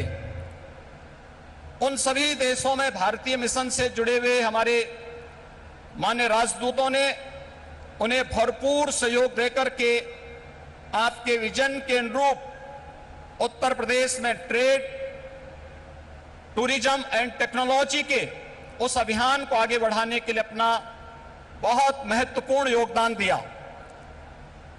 इसके साथ ही देश के 10 बड़े महानगरों में भी इन रोड शोज के आयोजन किए गए और आज जब यहां पर आपका मार्गदर्शन हम सबको प्राप्त होने वाला है, तो न केवल प्रदेश की राजधानी लखनऊ में 10,000 से अधिक यहां पर आए हुए उद्योग, देश के दुनिया के प्रमुख उद्योगपतियों, निवेशकों तथा बिजनेस डेलीगेशंस की उपस्थिति में, बल्कि उत्तर प्रदेश के सभी 75 जनपदों में भी ये कार्यक्रम एक साथ संचालित हो रहा है। सभी 75 जनपदों में ये कार्यक्रम एक साथ हम लोग आगे बढ़ाने का कार्य कर रहे हैं। इन पूरे कार्यक्रमों को आगे बढ़ाने के लिए हमें US India strategic partnership forum, UK India business council, EU investment India chambers, Australian India business council, federation of Indian chamber of commerce and industries FICCI, CII southern India chamber of commerce and industry, JETRO, KOTRA, Abu Dhabi chambers of commerce, Indo Canada chamber of commerce, Canada India federation, Indian industries association, PSD chamber of commerce तथा लघु भारती जैसी प्रमुख सभी व्यापारिक जो business partners हैं, इन सब ने उत्तर प्रदेश सरकार के साथ सहयोगी बनकर के इन कार्यक्रमों को आगे बढ़ाने का कार्य किया है। प्रदेश के अंदर इस पूरे निवेश महाकुंभ के अवसर पर जो प्रमुख वैश्विक और भारतीय कंपनियों से green hydrogen, renewable energy, electronics, defence and in aerospace, health, food processing, dairy, pharma, warehousing and logistics सहित सभी 25 सेक्टर में जिनकी सेक्टोरियल पॉलिसीज उत्तर प्रदेश सरकार ने पहले ही जारी की है, हमें निवेश के प्रस्ताव प्राप्त हुए हैं। प्रदेश के अंदर निवेशकों की सुविधा के लिए प्रदेश सरकार ने 4 पिलर्स तय किए हैं। इनमें ऑनलाइन सिंगल विंडो पोर्टल निवेश मित्र, 33 विभागों की 406 सेवाएं यह उपलब्ध करवा रहा है। इन्वेस्टर रिलेशनशिप मैनेजमेंट पोर्टल निवेश सारथी, यह निवेशकों की जिज्ञासाओं के समाधान, समस्या निवारण और निवेश परियोजनाओं के अनुश्रवण की सुविधा दे रहा है। तो नीतियों में प्रावधानित इंसेंटिव को प्राप्त करने के लिए ऑनलाइन इंसेंटिव मैनेजमेंट सिस्टम को भी विकसित करने के साथ ही हर एक निवेशक के साथ एक प्रदेश के अंदर उद्यमी मित्र की तैनाती करने की व्यवस्था भी इसके माध्यम से हम लोगों ने प्रदेश के अंदर प्रारंभ की है। आपके मार्गदर्शन में उत्तर प्रदेश ने विगत 6 वर्ष के अंदर ईज ऑफ डूइंग बिजनेस में एक अच्छी सफलता प्राप्त करते हुए लीड्स रैंकिंग में अचीवर श्रेणी प्राप्त की है। प्रदेश ने पिछले 5 वर्ष के अंदर अपने निर्यात को भी दुगना करने में सफलता प्राप्त की है। प्रदेश में आज आपके नेतृत्व और मार्गदर्शन में हमारे पास अच्छा इंफ्रास्ट्रक्चर है। प्रदेश बेहतरीन कानून व्यवस्था के लिए आज जाना जा रहा है और उत्तर प्रदेश की जो अन्य तमाम संभावनाएं हैं, जिसमें उत्तर प्रदेश भारत की फूड बास्केट के रूप में जाना जाता है, खाद्यान्न, दूध, गन्ना, आलू व इथेनॉल उत्पादन में प्रदेश देश में नंबर 1 है। वाराणसी का सिल्क क्लस्टर, भदोई का कालीन क्लस्टर, ये प्रमुख टेक्सटाइल हब भी उत्तर प्रदेश के अंदर हैं। और इन सभी अन्य सेक्टर्स में जहां पर प्रदेश के अंदर संभावनाएं हैं, उन सबको बढ़ाने के लिए सेक्टोरियल पॉलिसीज इस दिशा में महत्वपूर्ण भूमिका का निर्वहन कर रहे हैं। प्रदेश के अंदर medical device park, film city, tyre city, apparel park, handicraft park, logistic hub, integrated industrial township, mega food park, trans Ganga city, garment park और कई प्लेटेड फैक्ट्री कॉम्प्लेक्स के विकास की कार्रवाई भी प्रदेश के अंदर युद्ध स्तर पर चल रही है। और आज मुझे बताते हुए प्रसन्नता है कि पिछले 6 वर्ष में आपके नेतृत्व और मार्गदर्शन में राज्य के औद्योगिक परिदृश्य में जो सकारात्मक परिवर्तन आया है, आज वह जमीनी धरातल पर भी दिखता हुआ दिखाई दे रहा है। और निवेश महाकुंभ उसकी एक झलक भी प्रस्तुत करता है। इस निवेश महाकुंभ में अब तक हमारे पास 18,643 कुल MoU हमारे साथ वर्तमान में हुए हैं और जिनके माध्यम से प्रदेश को अब तक 32,92,000 करोड़ रुपए के निवेश के प्रस्ताव हमें प्राप्त हो चुके हैं, जिनके माध्यम से प्रदेश के अंदर 92,50,000 से अधिक यहां पे नौकरी और रोजगार की संभावनाएं जिनके माध्यम से प्रदेश के अंदर होंगी।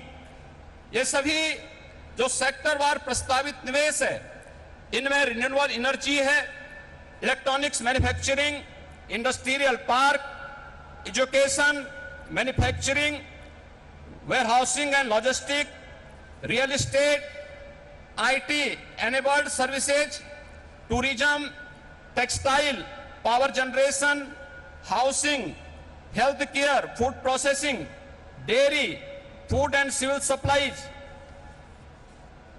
वेस्ट टू एनर्जी, बायोफ्यूल, इन सभी क्षेत्रों में हुआ है।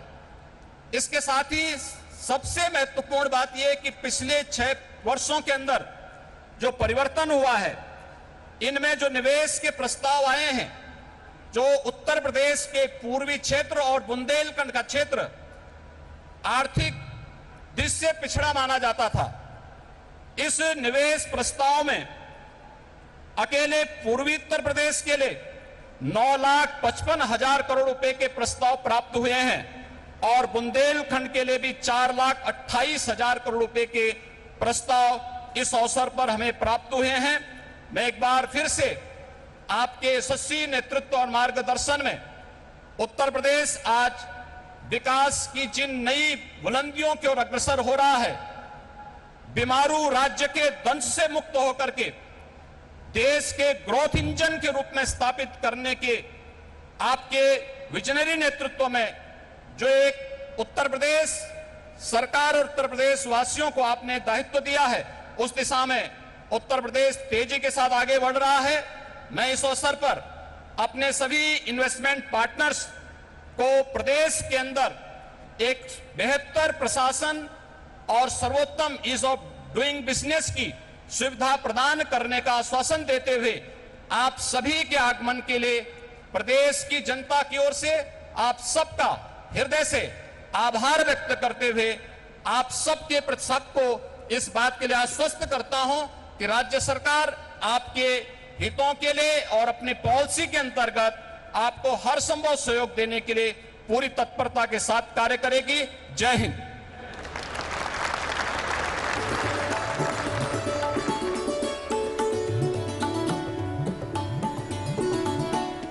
बहुत बहुत धन्यवाद माननीय मुख्यमंत्री जी।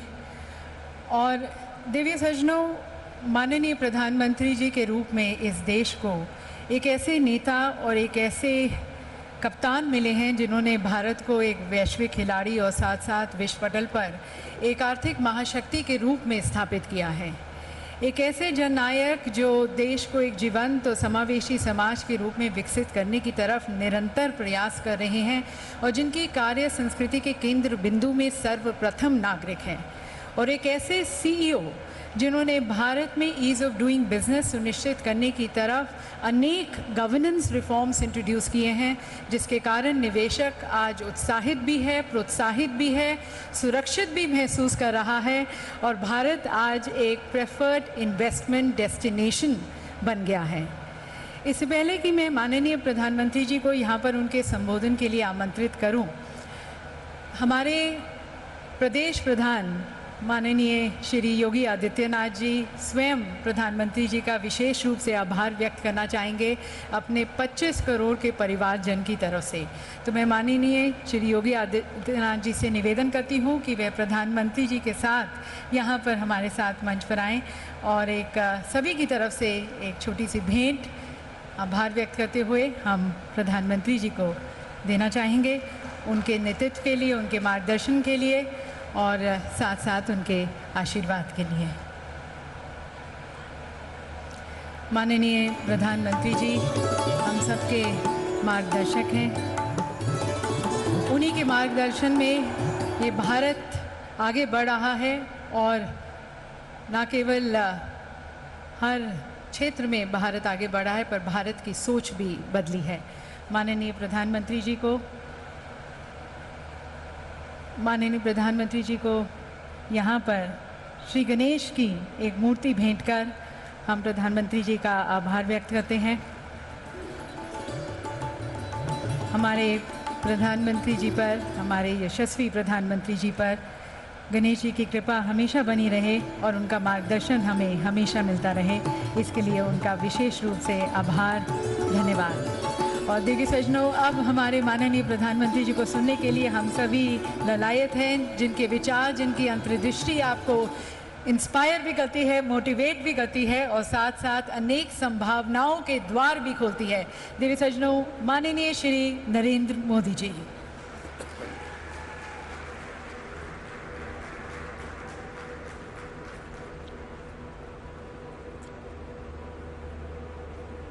उत्तर प्रदेश के राज्यपाल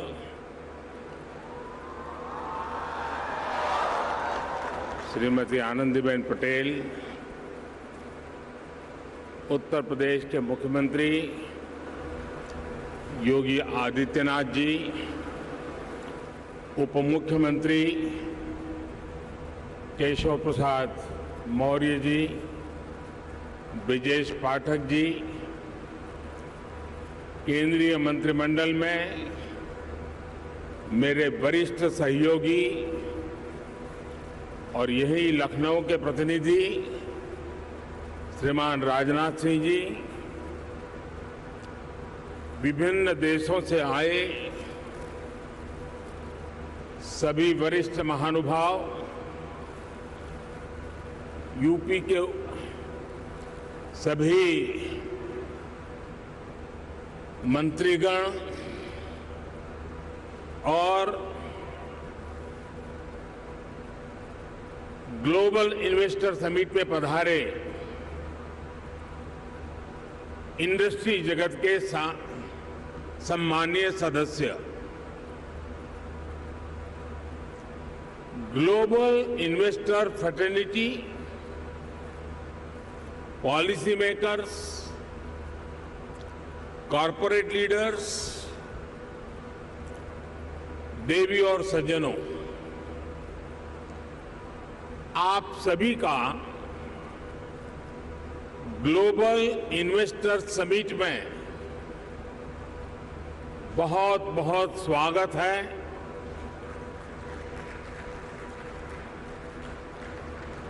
आप सोच रहे होंगे कि मैं मुख्य अतिथि होने पर भी ये स्वागत की जिम्मेदारी क्यों उठा रहा हूं। ये इसलिए क्योंकि मेरी एक और भूमिका भी है। आप सबने मुझे भारत के प्रधानमंत्री के साथ साथ उत्तर प्रदेश का सांसद भी बनाया है।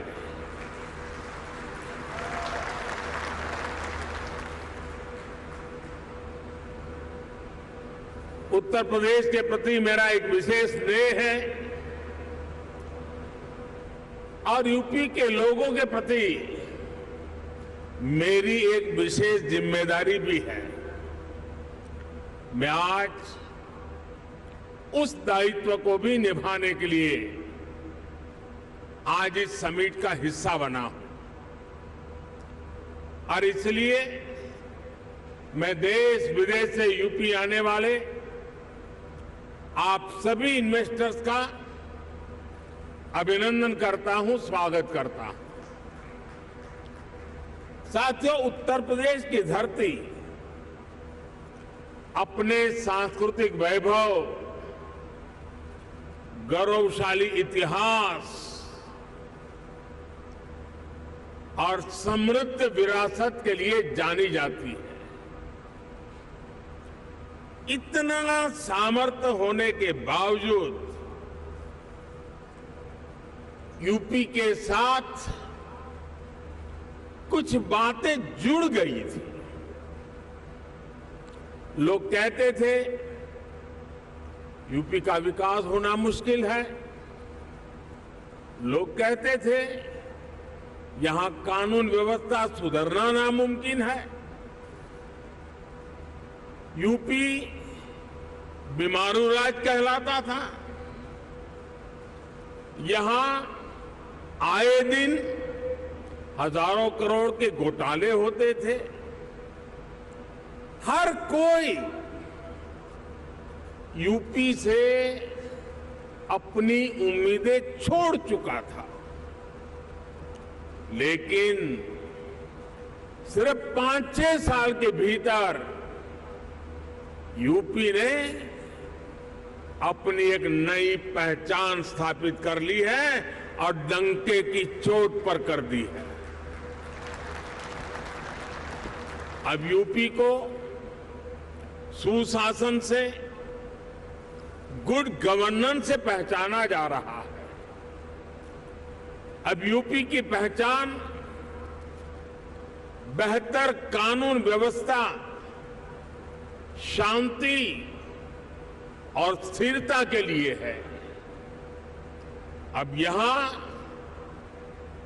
वेल्थ क्रिएटर्स के लिए नित्य नए अवसर बन रहे हैं। बीते कुछ वर्षों में आधुनिक इंफ्रास्ट्रक्चर, उत्तर प्रदेश के इस इंफ्रास्ट्रक्चर की जो पहल है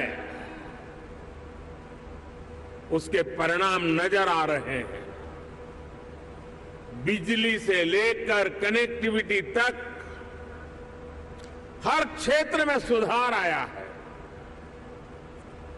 बहुत जल्द यूपी देश के उस इकलौते राज्य के तौर पर भी जाना जाएगा जहां 5 इंटरनेशनल एयरपोर्ट है।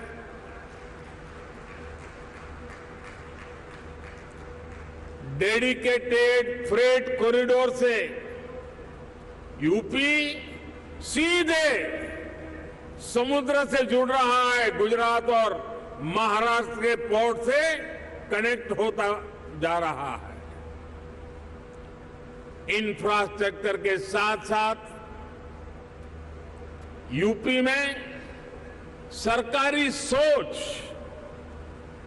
और अप्रोच में ईज ऑफ डूइंग बिजनेस के लिए सार्थक बदलाव आया है।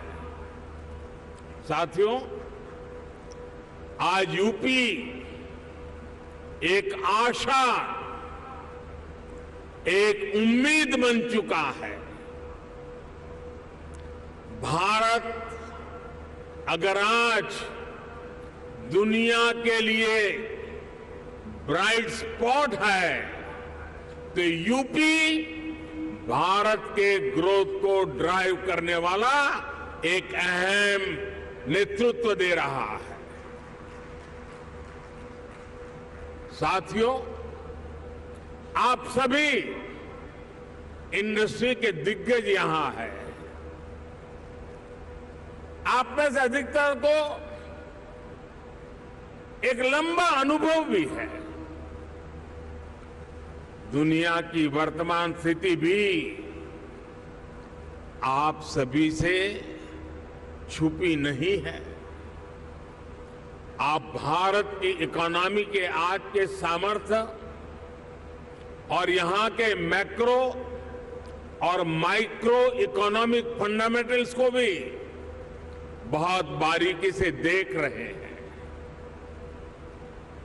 आखिर पैंडेमिक और वॉर के शॉक के बाहर निकलकर भारत फास्टेस्ट ग्रोइंग इकोनॉमी कैसे बना है। आज दुनिया की हर क्रेडिबल वॉइस ये मानती है कि भारत की अर्थव्यवस्था ऐसे ही तेजी से आगे बढ़ती रहेगी।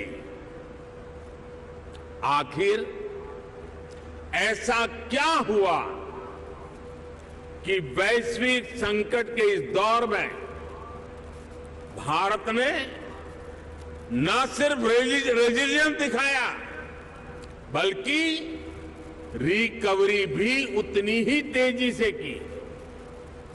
साथियों, इसके पीछे सबसे बड़ा कारण है भारतीयों का खुद पर बढ़ता भरोसा, खुद पर आत्मविश्वास।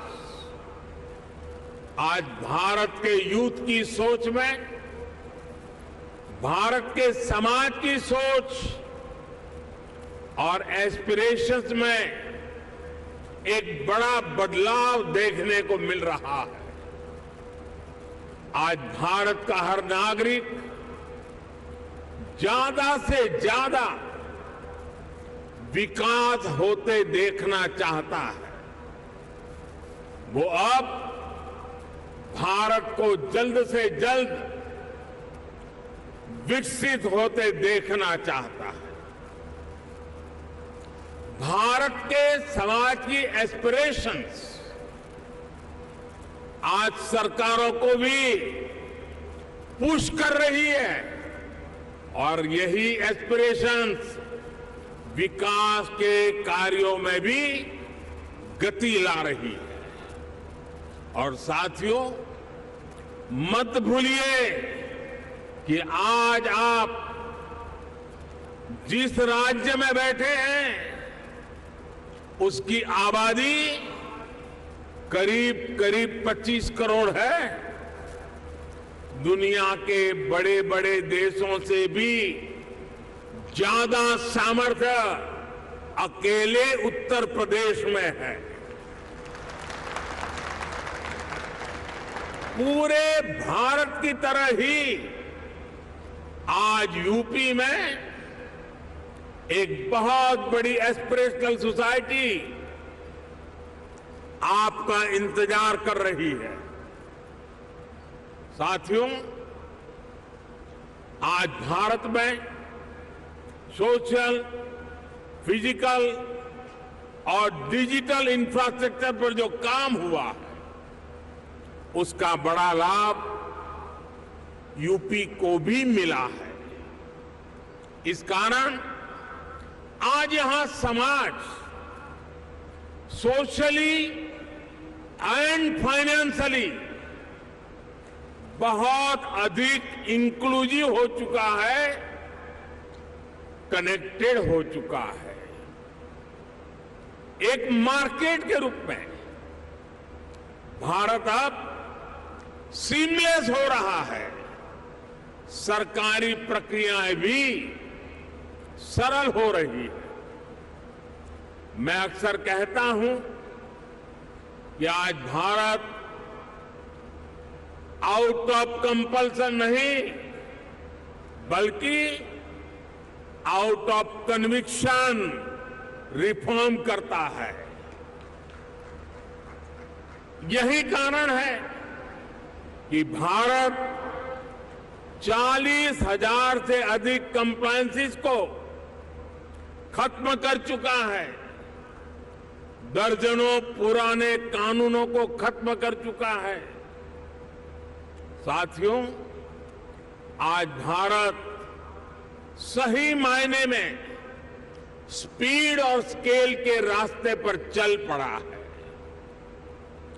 एक बहुत बड़े वर्ग की बेसिक जरूरतों को हमने पूरा कर लिया है, इसलिए वो एक लेवल ऊपर की सोचने लगा है, आगे की सोचने लगा है। यही भारत पर भरोसे का सबसे बड़ा कारण है। साथियों, कुछ दिन पहले भारत सरकार का जो बजट आया है उसमें भी आपको यही कमिटमेंट साफ साफ दिखेगा। इंफ्रास्ट्रक्चर पर रिकॉर्ड खर्च आज सरकार कर रही है और हर वर्ष इसको हम बढ़ा रहे हैं। इसलिए आज आपके लिए इंफ्रास्ट्रक्चर में इन्वेस्टमेंट के नए मौके बन रहे हैं। आज आपके लिए हेल्थ, एजुकेशन, सोशल इंफ्रास्ट्रक्चर में इन्वेस्टमेंट के भी अनेक अवसर हैं। ग्रीन ग्रोथ के जिस रास्ते पर भारत चल पड़ा है, उसमें तो मैं आपको विशेष रूप से आमंत्रित करता हूं। इस वर्ष के बजट में 35,000 करोड़ रुपए तो हमने सिर्फ एनर्जी ट्रांजिशन के लिए रखे हैं। ये दिखाता है कि हमारा इरादा क्या है। मिशन ग्रीन हाइड्रोजन हमारे इसी इरादे को बुलंद करता है। इस बजट में इससे जुड़ा पूरा इकोसिस्टम विकसित करने के लिए अनेक कदम उठाए गए हैं। इलेक्ट्रिक मोबिलिटी की ट्रांसफॉर्मेशन के लिए एक नई सप्लाई और वैल्यू चेन हम विकसित कर रहे हैं। साथियों, मुझे खुशी है कि नई वैल्यू और सप्लाई चेन विकसित करने के लिए यूपी आज एक नया चैंपियन बनकर उभर रहा है। परंपरा और आधुनिकता से जुड़े उद्योगों का, एमएसएमईज का एक बहुत ही सशक्त नेटवर्क आज उत्तर प्रदेश में वाइब्रेंट है। यहां भदोही के कालीन और बनारसी सिल्क है, भदोही कारपेट क्लस्टर और वाराणसी सिल्क क्लस्टर भी, और उसकी वजह से यूपी भारत का टेक्सटाइल हब है। आज भारत के कुल मोबाइल मैन्युफैक्चरिंग में 60% से भी ज्यादा मोबाइल अकेले उत्तर प्रदेश में होता है।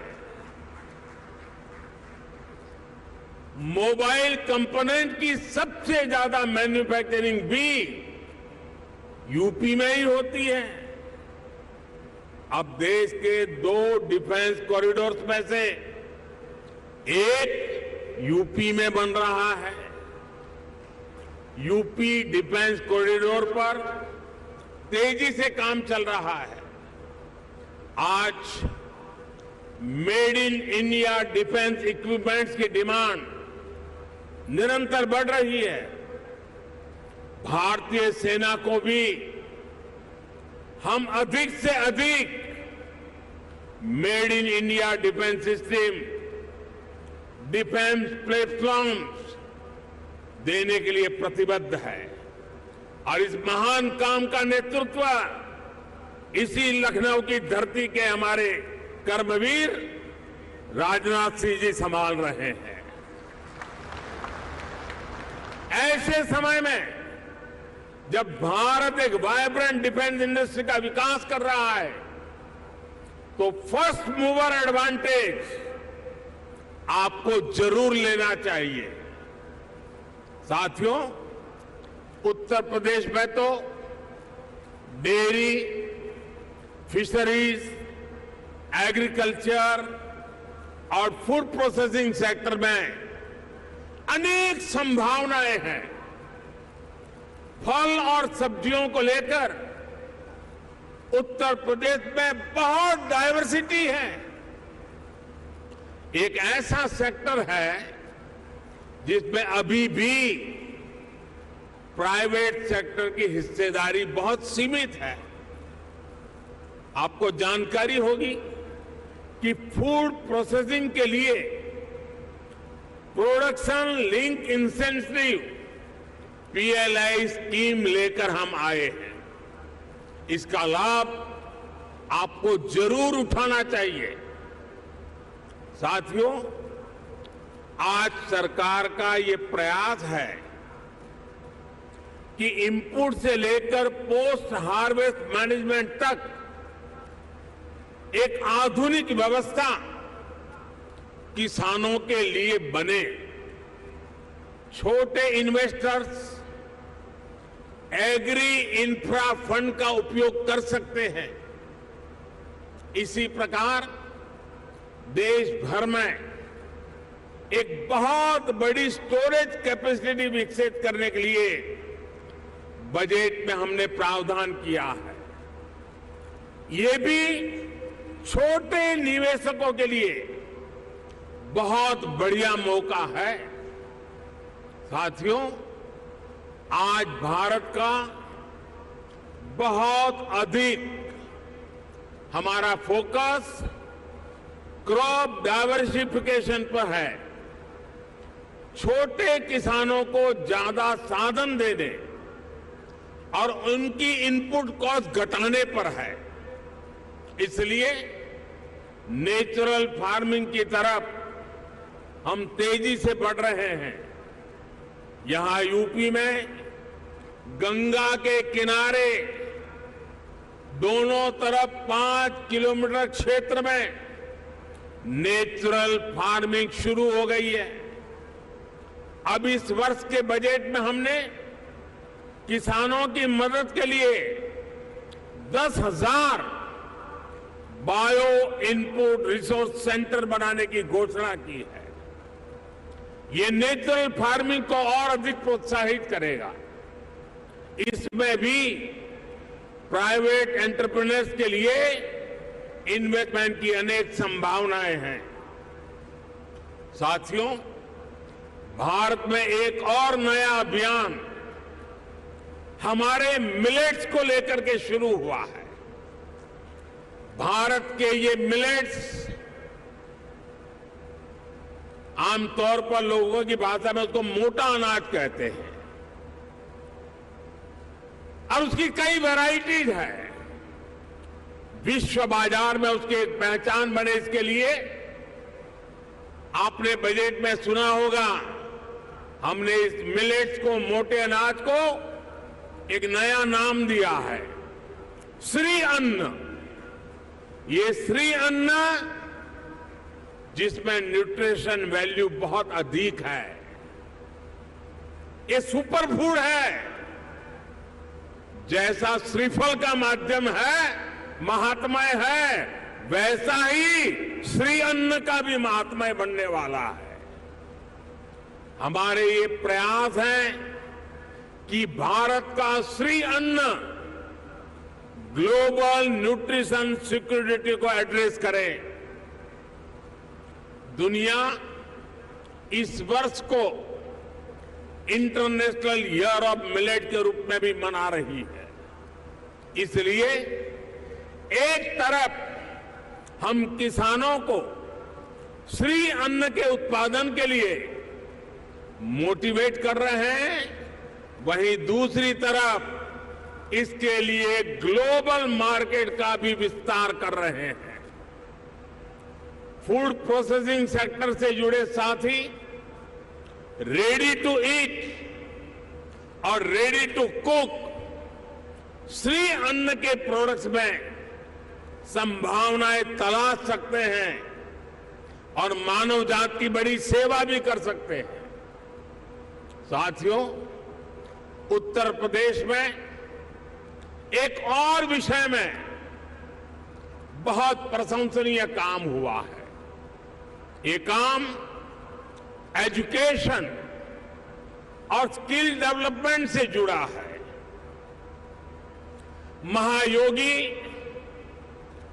गुरु Gorakhnath Ayush university, Atal Bihari Vajpayee health university, Raja Mahendra Pratap Singh university, major Dhyanchand sports university, ऐसे अनेक संस्थान अलग अलग स्किल्स के लिए युवाओं को तैयार करेंगे। मुझे बताया गया है कि स्किल डेवलपमेंट मिशन के तहत अभी तक यूपी के 16 लाख से अधिक युवाओं को अलग अलग स्किल्स में ट्रेन किया गया है। यूपी सरकार ने पीजीआई लखनऊ, आईआईटी कानपुर में आर्टिफिशियल इंटेलिजेंस से जुड़े कोर्सेज भी शुरू किए हैं। और मैं जब अभी आ रहा था तो शिक्षा का जिनकी जिम्मे होती है, हमारी गवर्नर साहिबान चांसलर के रूप में वो काम देखती हैं, उन्होंने मुझे बताया कि उत्तर प्रदेश के लिए बड़े गर्व की बात है कि नेक एक्रेडिटेशन में इस बार उत्तर प्रदेश की 4 यूनिवर्सिटीज ने हिंदुस्तान को अपना लोहा मनवा दिया है। मैं शिक्षा जगत से जुड़े लोगों को और चांसलर मैडम को हृदय से अभिनंदन करता हूं। देश के स्टार्टअप रिवॉल्यूशन में भी यूपी की भूमिका लगातार बढ़ रही है। आने वाले कुछ वर्षों में 100 इंक्यूबेटर्स और 3 state of the art centres को स्थापित करने का लक्ष्य यूपी सरकार ने रखा है। यानी यहां आने वाले इन्वेस्टर्स को टैलेंटेड और स्किल युवाओं का एक बहुत बड़ा पूल भी मिलने जा रहा है। साथियों, एक तरफ डबल इंजन सरकार का इरादा और दूसरी तरफ संभावनाओं से भरा उत्तर प्रदेश, इससे बेहतर पार्टनरशिप हो ही नहीं सकती। ये जो समय है इसको हमें गंवाना नहीं चाहिए। भारत की समृद्धि में दुनिया की समृद्धि निहित है। भारत के उज्जवल भविष्य में दुनिया के उज्जवल भविष्य की गारंटी पड़ी है। समृद्धि की इस यात्रा में आप सबकी भागीदारी बहुत ही महत्वपूर्ण है। ये निवेश सबके लिए शुभ हो, मंगल हो, इसी कामना के साथ इन्वेस्टमेंट के लिए आगे आए हुए देश और दुनिया के सभी इन्वेस्टर्स को मैं अनेक अनेक शुभकामनाएं देता हूं। और उत्तर प्रदेश के एमपी के नाते मैं आपको भरोसा देता हूं कि उत्तर प्रदेश की आज की सरकार, उत्तर प्रदेश की आज की ब्यूरोक्रेसी प्रगति के राह पर दृढ़ संकल्प होकर के चल पड़ी है। वो आपके सपनों को साकार करने के लिए, आपके संकल्पों को सिद्ध करने के लिए पूरे सामर्थ्य के साथ अग्रदूत बन करके आपके साथ खड़ी है। इसी विश्वास के साथ मैं फिर एक बार देश और दुनिया के इन्वेस्टर्स को हमारे उत्तर प्रदेश की धरती पर निमंत्रण करता हूं, स्वागत करता हूं। बहुत बहुत धन्यवाद।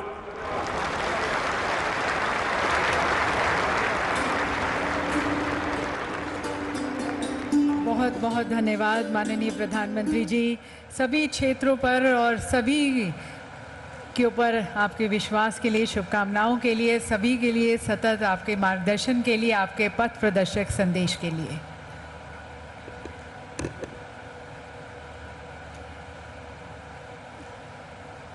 देवी सज्जनों, माननीय प्रधानमंत्री जी के विचारों ने, उनके अंतर्दृष्टि में हमें एक राह दिखाई है आगे और बढ़ने की, और एक सभी में नया उत्साह, नया जोश, नई ऊर्जा भरी है।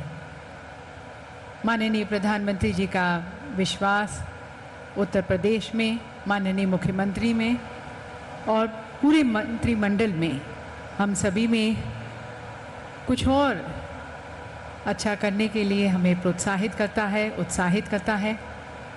साथ साथ सभी क्षेत्रों में माननीय प्रधानमंत्री जी ने जैसा कहा कि भारत ऊंची उड़ान भरने को तैयार है, और हमें यकीन है उनके कुशल नेतृत्व में भारत और बढ़ेगा और खिलेगा। और विश्व पटल पर अपना नाम और जागृत करेगा। प्रधानमंत्री जी का पुनः बहुत बहुत धन्यवाद उनके मार्गदर्शन के लिए, उनकी शुभकामनाओं के लिए। उत्तर प्रदेश वैश्विक शिखर सम्मेलन ग्लोबल इन्वेस्टर्स समिट 2023 का ये पहला संस्करण है। इस ग्लोबल इन्वेस्टर्स समिट का उत्तर प्रदेश में इसका शुभारंभ हो गया है। हमने देखा कि कितने भव्य अंदाज में ये ग्लोबल इन्वेस्टर्स समिट का आयोजन किया जा रहा है। हमारे देश